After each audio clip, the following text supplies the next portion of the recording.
ഇന്നലെ വർക്കൊക്കെ എങ്ങനെ ഉണ്ടായിരുന്നു? നന്നായി ഉറങ്ങി. കുഴപ്പമില്ല കേട്ടോ, ഇന്നലത്തെക്കാളും കുറവുണ്ട്. ഓ, രണ്ടുകൂടി ഇവിടെ മന്ദാകിനി കളിച്ച് നിൽക്കുവാണോ? വെറുതെ അല്ല ഇവിടുത്തെ പണിയൊന്നും തീരാത്തത്. ഇനി 3-4 വാർഡ് കിടപ്പുണ്ട്. എല്ലാത്തിനും കൂടെ എന്തോരം പേഷ്യൻസ് ഉണ്ടെന്ന് അറിയാവോ? രണ്ടുപേരും ഇവിടുത്തെ പരിപാടി ഒന്ന് തീർത്തിട്ട് പെട്ടെന്ന് വന്നേ. വലിയ കഷ്ടപ്പാടാണ് അല്ലേ? ഓ, മാലകന്മാരെന്നൊക്കെ പേരല്ലേ ഉള്ളൂ. എൻ്റെ മോള് നഴ്സാണ്. അവള് പക്ഷെ ഇപ്പൊ ഓസ്ട്രേലിയയിലാണ് വർക്ക് ചെയ്യുന്നത്. അവള് വിളിക്കുമ്പോൾ പറയാറ് അവിടുത്തെ വർക്ക് അറ്റ്മോസ്ഫിയർ ഒക്കെ ഇവിടത്തെക്കാട്ടിലും എത്രയോ ബെറ്റർ ആണെന്നുള്ളതാണ്. കുറച്ചും കൂടി സിസ്റ്റമാറ്റിക് ആണെല്ലാം. രാവിലെ തന്നെ എന്താ ചെയ്യേണ്ട വർക്ക് എന്നുള്ളതൊക്കെ കൊടുക്കും. അത് ചെയ്തു പോയാൽ മതി എന്നാണ് അവള് പറയാറ്. എബ്രോഡിലൊക്കെ പിന്നെ നല്ല ഫെസിലിറ്റീസ് അല്ലേ? നിങ്ങൾക്കും നോക്കിക്കൂടെ? ആഗ്രഹം കഴിഞ്ഞിട്ടല്ലല്ലോ മാം, അവിടുത്തെ നഴ്സിംഗ് രജിസ്ട്രേഷൻ കംപ്ലീറ്റ് ആക്കാൻ തന്നെ എന്ത് പാടാ മാമിന് അറിയായിരിക്കുമല്ലോ.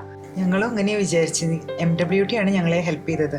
അത് കൺസൾട്ടൻസി അല്ലേ? അതെ, ഒരു 23 വർഷത്തിലേറെയായിട്ട് 10,000-ലേറെ നഴ്സുമാരാണ് MWT 3 പോയിരിക്കുന്നത്.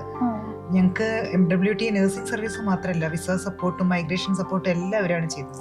മൈഗ്രേഷൻ എന്ന് പറയുമ്പോൾ നമുക്ക് കൂടുതലും പറ്റിക്കപ്പെട്ട സ്റ്റോറീസ് അല്ലേ കേൾക്കുന്നത്. വിസ സക്സസ് റേറ്റിൽ 97% ഉണ്ട് MWTക്ക്. അപ്പൊ പിന്നെ നമുക്ക് ഊഹിക്കാമല്ലോ. ഇത് ഇതുവരെ കഴിഞ്ഞില്ലേ? കഴിഞ്ഞു മാം. കൺസൾട്ടൻസിയുടെ പേരെന്താണ്?